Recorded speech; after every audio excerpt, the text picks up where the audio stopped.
భరణి నక్షత్రం సందర్భంగా ధర్మపురి అనుబంధ దేవాలయమైన యమధర్మరాజు ఆలయంలో ప్రత్యేక పూజలు చేశారు. పురుష సూక్తం, లక్ష్మీ సూక్తం, మన్య సూక్తంతో అభిషేకం నిర్వహించారు.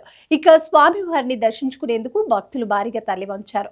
భక్తులకు ఎటువంటి ఇబ్బందులు కలగకుండా అధికారులు తగిన ఏర్పాట్లు చేశారు. ఈ కార్యక్రమంలో ఆలయ సూపరింటెండెంట్ కిరణ్, అర్చకులు వంశీకృష్ణ, కళ్యాణ్ సహా పలువురు పాల్గొన్నారు.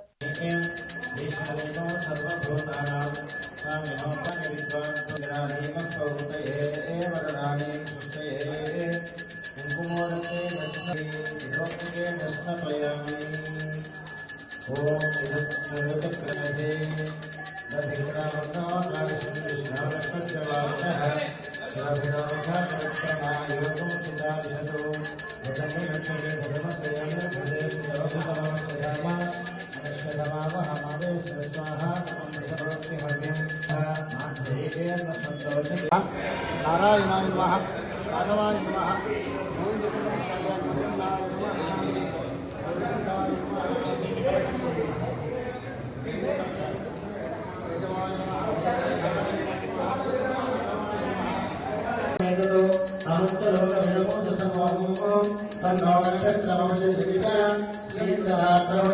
गोविंद